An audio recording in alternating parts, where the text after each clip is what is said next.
ఓం నమ శివాయ. శివో మహేశ్వర శంభు పినాకి శశిశేఖర వామదేవు దాకా మనం తెలుసుకున్నాం ఆయన నామాల యొక్క విశిష్టతని, అర్థాన్ని. ఇవాళ విరూపాక్ష అనే నామం యొక్క అర్థాన్ని, ఆ పేరు అసలు ఎందుకు అలా వచ్చింది, ఆ పేరు యొక్క గొప్పతనాన్ని తెలుసుకుందాం.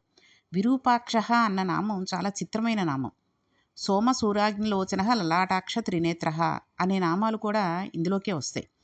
పరమశివుడు విరూపమైన అక్షులు కలిగినవాడు. ఎవరికీ లేని విధంగా బేసి కళ్ళు ఉంటే విచిత్రంగా ఉంటుంది కదండి. అందరికీ 2 కళ్ళే ఉంటాయి. 2 కంటే ఎక్కువ ఉంటే వాళ్ళని విచిత్రంగా చూస్తూ ఉంటాం. ఆయన ఒక్కడే అలా ఉండేది. మిగిలిన ప్రాణుల కన్నా విలక్షణమైన వికృతంగా కనిపించేవాడు కనుక విరూపాక్షుడు. శివుడు చూపించాలనుకుంటేనే మూడో కంటితో కనబడతాడు. ఆ కన్ను పెట్టుకున్న ఎలా ఉంటుందండి అది? ఆ మూడవ కన్ను ఆయన నుదుటి మీద ఎలా ఉంటుందండి? ఆడవాళ్ళు పెట్టుకునేటటువంటి బొట్టులా కనబడుతుంది. ఆయనను భక్తితోనే మూడో కన్ను చూపించాలని కోరుకోవాలి. అంతేగాని మూడో కన్ను తెరిస్తే ఏమవుతుందో తెలుసు కదండి. మన్మధుడంతటి వాడు బూడిదైపోయాడు. ఆయనంతటి అందగాడు లోకంలో ఉండడు. ఎవరంతటి అందగాడు? పరమేశ్వరుడంతటి అందగాడు ప్రపంచంలో ఇంక లేడు. లోకంలో అందానికి, ఐశ్వర్య సాధనాలకు పెట్టింది పేరైన విష్ణుమూర్తికి ఈ విధంగా ఉండదు. ఆయన కళ్ళు కమలపత్రాలలాగా ఉంటాయి. కాబట్టి కమలాక్ష అంటూ ఉంటాం ఆయన్ని. అటువంటి నారాయణుడు పరమశివుని వలిచాడంటే శివుడు ఎంతో అందగాడని ఒప్పుకోవాలి. ఈ విషయం వర్ణిస్తూ కాళహస్తీశ్వర శతకంలో ధూర్చటి దెప్పి పొడిచారండి. వన్నే ఏనుగు తోలు దుప్పటము బువ్వా కాల కూటంబు అంటూ అందగాడైన శివుడికి 3 కళ్ళు ఎందుకుంటాయన్న విషయాన్ని తత్వవిచారణ చెయ్యాలి. ఒక కన్ను సూర్యుడు, ఒక కన్ను చంద్రుడు, ఒక కన్ను అగ్ని. కామాక్షి అమ్మవారు భూమి మీదకి రావడానికి కారణం సూర్యుడు చంద్రుడు కన్నులైనటువంటి స్వామి. 2 కన్నులను హాస్యానికి ఆమె ముయ్యడం, అంటే ఆమె కళ్ళు 2 మూసేసింది కదండి ఆయనవి. సూర్యుడు చంద్రుడు వంటి కన్నులున్నటువంటి స్వామి కన్నులను హాస్యానికి ఆ అమ్మవారు మూసేయడం వల్లనే కామాక్షి అమ్మవారుగా ఆవిడ భూమి మీదకి రావడానికి కారణమైంది. లోకంలో కాంతికి, మిగిలిన వాటన్నిటికీ కూడా కారణమైన వాడు సూర్యుడు. సృష్టి జరిగినప్పుడు ఆయనే ఆదిభాస్కరుడు, ప్రభాకరుడు. ఆయన కాంతిపుంజం భా అంటే కాంతి. సూర్యుడు లేకపోతే ఏది ఏదో తెలుసుకునే అవకాశం లేదు. అంతే కదండి. చీకటిగా ఉంటే ఏదేంటో తెలుసు కదా. తడుముకున్నా కానీ ఒక్కొక్కసారి పొరపాటు పడుతూ ఉంటాం. సూర్యుడు లేకపోతే సుఖం అన్న మాట అంతరించిపోతూ ఉంటుంది. ఆరోగ్య భాస్కరాదిచ్చేత్. ఆరోగ్యం సూర్యుని మీదనే ఆధారపడి ఉంటుందండి. ఆయుర్వేదం వేదానికి ఉపాంగం. అందులో సూర్యపుటం, చంద్రపుటం, అగ్నిపుటం అని 3 పుటాలు ఉంటాయి. మూడింటిని కలిపి ఔషధంగా ఇస్తారు. సూర్యస్పర్శ అన్న పదార్థాన్ని తెచ్చి అన్నంలో పెడుతూ ఉంటారు. అన్నంలో అప్పడాలు వేస్తారు. అవి తయారు చేసినప్పుడు మెత్తగా ఉంటాయి. వాటిని సూర్యకిరణాలకు ఎండబెట్టి డబ్బాలో పెడతారు. సూక్ష్మక్రిములు పట్టకుండా నిల్వ ఉండే శక్తి సూర్యకిరణాల ద్వారా ప్రసారం అవుతుంది. సూర్యుడు లేకపోతే ఆహారం ఉండదు. అందుకనే చూడండి, మనం తీసుకొచ్చిన పదార్థాలు చూడండి, మామూలుగా చెప్పాలంటే సులభ భాషలో పప్పులు అవి తెచ్చుకుంటాం. ఆవాలు, జీలకర్ర, పప్పులు అవి మనం ఇంట్లో తెచ్చుకుంటాం. తెచ్చినప్పుడు ఎండాకాలం అంతా మంచి ఎండలో పెట్టేస్తూ ఉంటాం. ఎందుకని? ఆ ఎండ ఏడాదంతా ఉండి చక్కగా పురుగు పుట్ర పట్టకుండా, మెత్తబడిపోకుండా ఉంటూ ఉంటాయని. అవి వేడివేడిగా ఉన్నప్పుడే తీసుకొచ్చి చక్కగాను గలగలలాడుతూ ఉండగా తీసుకొచ్చి ఎండుమిరపకాయలని ఇవన్నీ అవన్నీ కూడా మనం డబ్బాలో పోసుకొని గట్టిగా మూతలు పెట్టుకుంటాం. అందుకనే ఆ సూర్యరశ్మి, ఆ సూర్యకిరణాలు తగిలిన మూలాంచే అవి పురుగు పట్టకుండా ఉంటాయి. అసలు చూడండి, బట్టలు అవి కూడా మనం లోపల పెట్టేస్తూ ఉంటాం. పట్టు చీరలని, ఎప్పుడైనా అప్పుడప్పుడు ఫంక్షన్స్‌కి కట్టుకునే బట్టలని ఉంటూ ఉంటాయి చూసారా? అవన్నీ కూడా మనం లోపల పెట్టేస్తూ ఉంటాం బీరువాల్లో. కట్టేసుకొని తీసుకొని వచ్చిన తర్వాత ఏ డ్రై వాష్‌కో ఇవ్వడమో, లేతే ఏ చాకలికో విస్త్రీకి ఇచ్చేయడమో, ఒక్కొక్కసారి పెద్దగా మాసిపోలేదని పొడి విస్త్రీకి ఇవ్వడమో చేసి మళ్ళీ బీరువాల్లో పెడుతూ ఉంటాం. అలాంటప్పుడు ఏ కాస్తైనా చెమ్మలాంటిది ఉంటే పురుగు పట్టేసి ఆ బట్టలు చూడండి, ఆహ్, తోక పురుగులంటూ ఉంటారు. అలాంటివి పట్టినప్పుడు ఆ బట్టలు పాడైపోతూ ఉంటాయి. చిల్లులు చిల్లులు కింద పెట్టేస్తూ ఉంటాయి. అలాంటిది జరగకుండా ఉండాలంటే ఏం చేయాలో తెలుసా అండి? చిత్తకార్తిలో వచ్చేటటువంటి ఎండ ఉంటుంది చూసారా?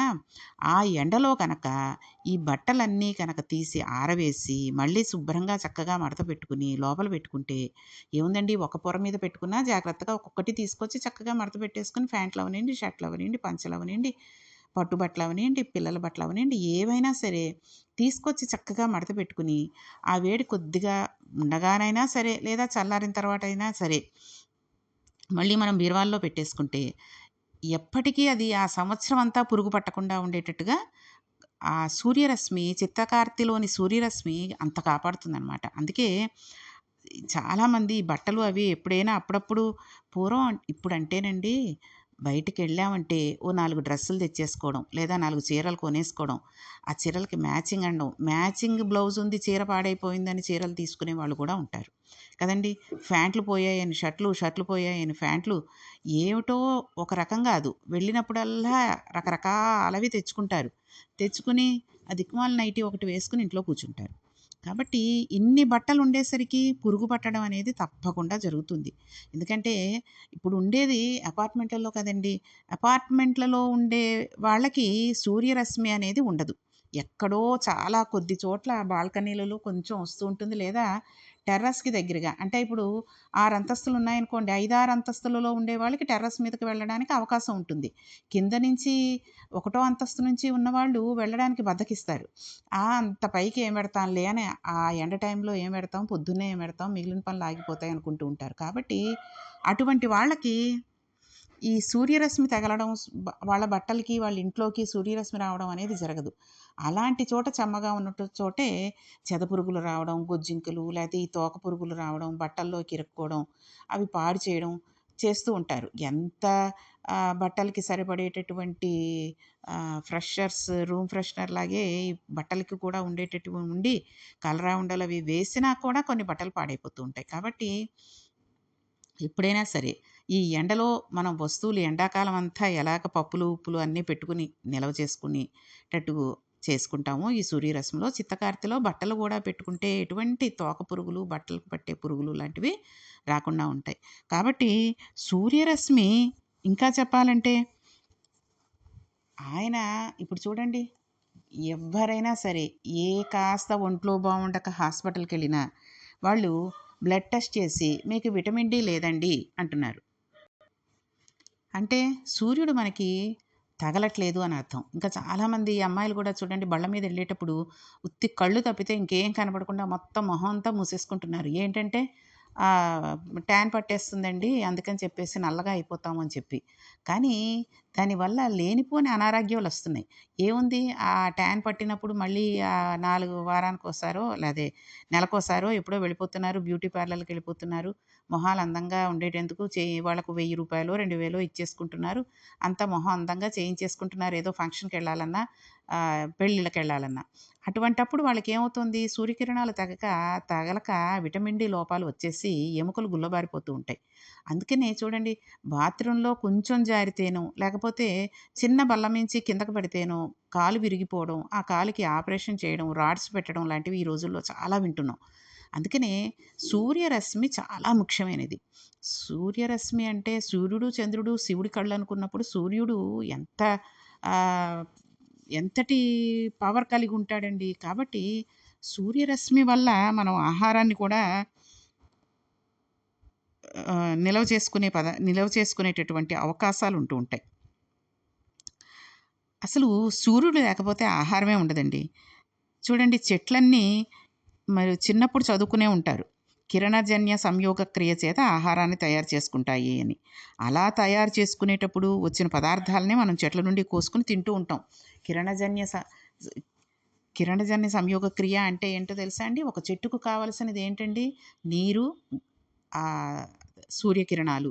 కాబట్టి సూర్యకిరణాలు గాలి మామూలుగా మంచి నేల. నేలలో ఉన్నప్పుడు నీళ్లు పోస్తూ ఉంటాం. అది ఏ చీకట్లోనో, ఇంట్లోనో పెట్టుకొని ఒక చెట్టుని ఒక కుండీలో పెట్టి ఒక మొక్కని పెంచండి చిన్న మొక్కని. ఇంట్లోనే ఉంచుకోవడం. చీకటి గదిలో పెట్టుకుని. అది ఎంతకీ ఎదగదు. అలా ఉంటుంది. ఆ నీళ్లు పోసినా కూడా దానికి సరైన ఆహారం లేనట్టుగా వడిలిపోయి కొన్నాళ్ళకి చచ్చిపోతుందది. అదే ఎండలో పెట్టండి.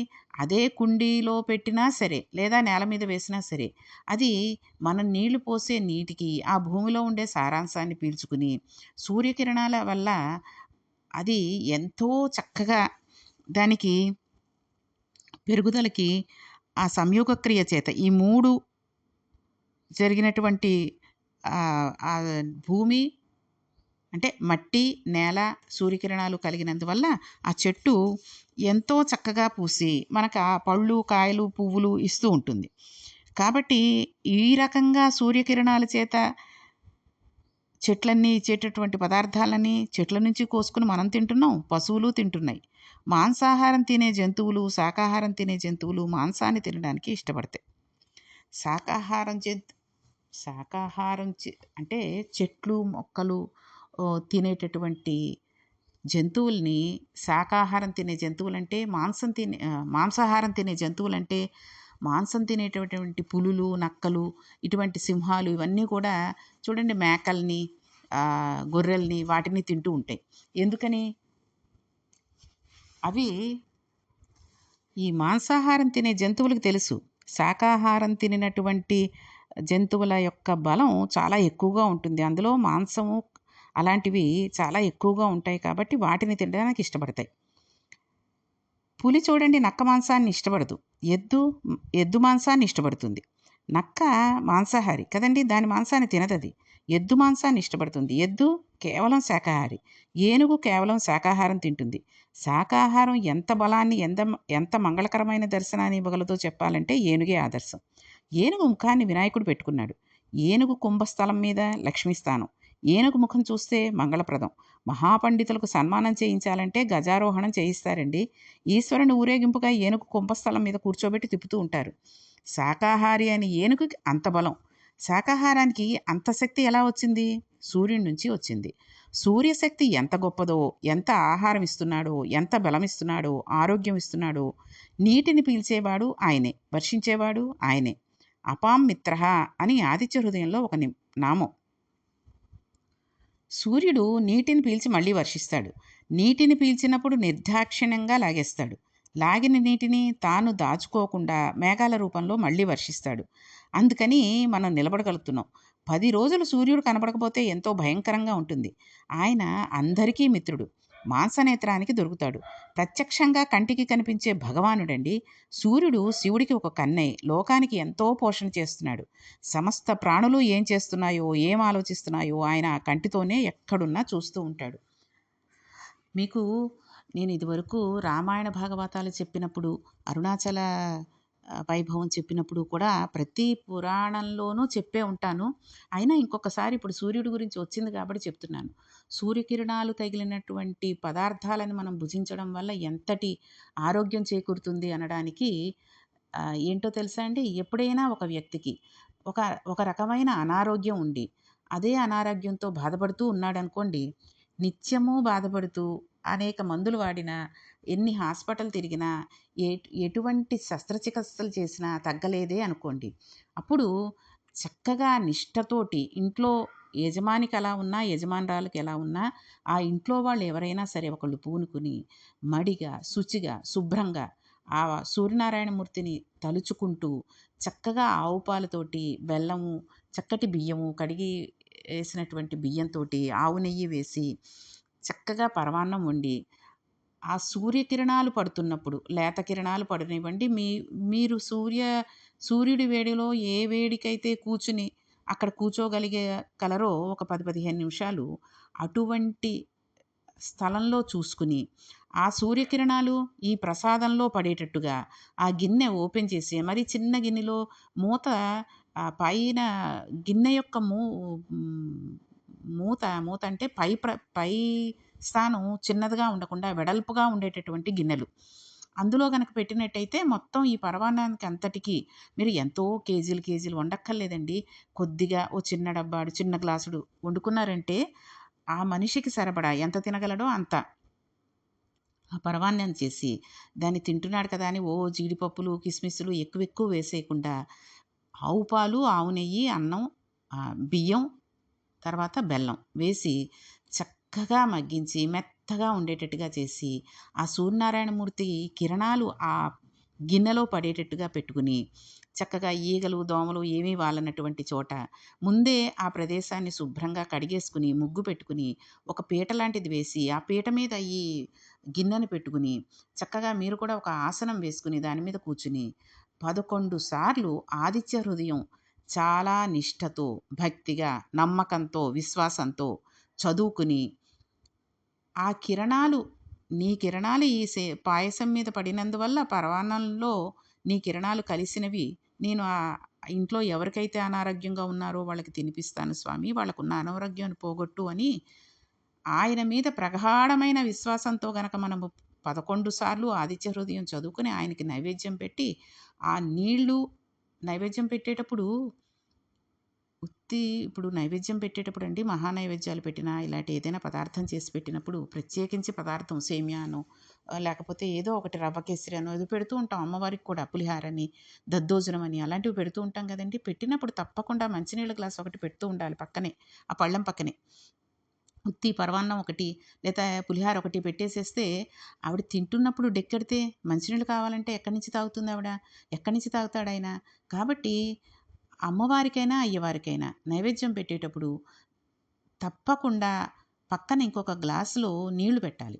కాబట్టి ఈ నీళ్ల మీద కూడా ఆయన కిరణాలు పడతాయి. సూర్యనారాయణమూర్తి కిరణాలు ఈ నీళ్లలోనూ పడతాయి, ఈ పరమాన్నం మీద పడతాయి. కాబట్టి నైవేద్యం పెట్టేసి చక్కగా తీసుకొచ్చి లోపల అక్కడ పెట్టేసిన తర్వాత ఆ గ్లాసు, పరమాన్నం గిన్ని లోపల పెట్టుకుని, ఈ ఉద్ధరణలో నీళ్లు చక్కగా తులసి మొక్కలో పోసుకుని, అక్కడ ఉన్నటువంటి ప్రదేశం అంతా శుభ్రం చేసి, ఏమి తొక్కేందుకు పువ్వులు అవి కూడా ఏమీ తొక్కడానికి లేకుండా అన్నీ తీసుకెళ్ళి చక్కగా చెట్టు మీద వేసేసి, ఆ ప్రదేశాన్ని శుభ్రం చేసి లోపలికొచ్చాక, ఎవరైతే అనారోగ్యంగా ఉన్నారో వాళ్ళకి మంచినీళ్ళు, ఈ ప్రసాదం తినిపించి తాగించండి. మీకు వెంటనే ఫలితం లభిస్తుంది. కాబట్టి సూర్యనారాయణమూర్తి యొక్క కిరణాలకి, ఆ ఆదిత్య హృదయానికి అంతటి మహత్తుంది. అంతటి మహత్తు ఎందుకొచ్చిందండి? పరమేశ్వరుడి కన్నుగా ఉన్న మూలాంచే వచ్చింది.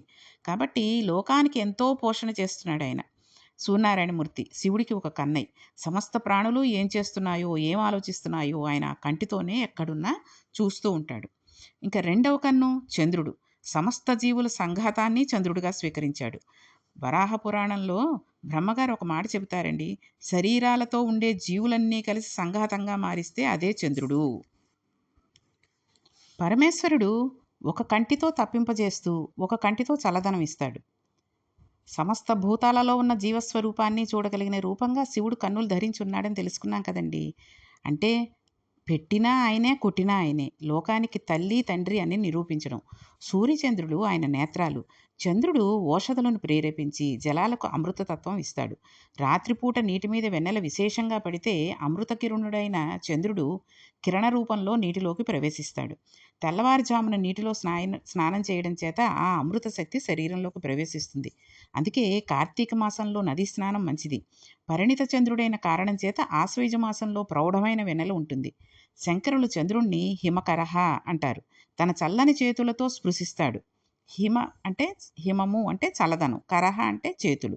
చల్లటి చేతులతో స్పృశిస్తాడు కాబట్టి ఆయనకి హిమకరహ అని అంటారు. ఆ నీటి యందు రోగ నివారణ చేసుకోగలిగిన శక్తి ఉంటుంది. సూర్యుడు, చంద్రుడు ఇద్దరూ శక్తి కలిగిన వారి. అందుకే ఎప్పుడైనా సరే నది స్నానం చేసేటప్పుడు తెల్లవారుజామునే వెళ్ళి చెయ్యాలంటారు. ఎందుకని? రాత్రంతా చంద్రుడి కిరణాలు ఆ నదిలో ఉంటాయి కాబట్టి తెల్లవారుజామునే సూర్యుడు వచ్చినట్టయితే ఆ కిరణాలు వేడికి కరిగిపోతాయి. కాబట్టి ఆ నీరు కరిగిపోతుంది కాబట్టి ఆ పైపైన ఉండేటటువంటి చంద్రకిరణాల కాంతి ప్రభావం కూడా తగ్గిపోతుంది. కాబట్టి తెల్లవారుజామునే అంటే ఇంకా బ్రహ్మ ముహూర్తంలోనే మనం వెళ్ళి స్నానం చేయాలి. అంతేగాని ఏ 10కో 11కో వెళ్ళి కార్తీక స్నానం చేసుకొచ్చామండి, నదీ స్నానం చేసుకొచ్చామంటే ఫలితం ఉండదు. అందులోనూ శ్రావణ మాసంలో నదీ స్నానం చేయకూడదు. ఆ మాసంలో వర్షాలు పడ్డ కారణంగా నది యొక్క వరద ఎక్కడెక్కడి నుంచో కొట్టుకుని వస్తూ ఉంటుంది. చీకట్లో స్నానానికి వెడితే ఏ పుట్టలో, పాములో కొట్టుకుని వస్తే వాటితో పాటు తాచుపాములు అవి అన్నీ వస్తే కరిచే అవకాశం ఉంటుంది కదండి. కాబట్టి శ్రావణ మాసంలో అస్సలు నదీ స్నానం చేయకూడదు. ఇక సూర్యుడు, చంద్రుడు ఇద్దరూ శక్తి కలిగిన వారే. మరి మూడవ నేత్రం అగ్ని. అగ్నికి ఆ పేరు రావడానికి అఘస్, నిస్ అన్న 2 పదాలు కలిసి అగ్ని, అఘస్ అంటే పాపం, నిస్ అంటే తీసేయడం. ఈ 2 పదాలు కలిపే అగ్ని. కాబట్టి పాపాన్ని తీయగలిగిన శక్తికి అగ్ని అని పేరు. పాపాన్ని, పుణ్యాన్ని అనుభవించేందుకు శరీరం కావాలి. పాపపుణ్యాలు 2 లేకపోతే మోక్షం వస్తుంది. అగ్ని పాపాన్ని కాలుస్తుంది. శివుని ఆరాధన చేసి వారి పాపం శివుని మూడో కంట చేత మంట చేత దహిస్తూ ఉంటాడు. వారి ప్రాణోత్క్రమణ సమయంలో ఈశ్వరనామం చెబుతూ వెళ్ళిపోతారు. ఆ జీవుడు మళ్ళీ రాదు. మోక్షం వస్తుంది. పాపాన్ని దహించి జ్ఞానం ఇవ్వగల జ్ఞాననేత్రం అగ్నిహోత్రం. కాబట్టి పరమేశ్వరుడి యొక్క 3 నేత్రాలు సూర్యుడు, చంద్రుడు, అగ్ని. ఈ నేత్రాల యొక్క విశిష్టతని, ఈ నేత్రాల యొక్క విషయాలని ఇంకొంచెం రేపు చెప్పుకుంటూ, కుదిరితే రేపు ఇంకొక నామం గురించి కూడా చెప్పుకుందాం. కాబట్టి విరూపాక్ష అన్న పేరుకి ఏమిటి, అన్న నామానికి యొక్క అర్థం ఏమిటి, ఎందుకు ఆయనకు ఆ పేరు వచ్చిందని తెలుసుకుంటున్నాం. కాబట్టి రేపు ఇంకొంత వివరంగా తెలుసుకుంటూ ఇంకొక నామం గురించి కూడా మనం రేపటి పారాయణలో తెలుసుకుందాం. ఓం నమః పార్వతీపతి హర హర మహాదేవ శంభో శంకర.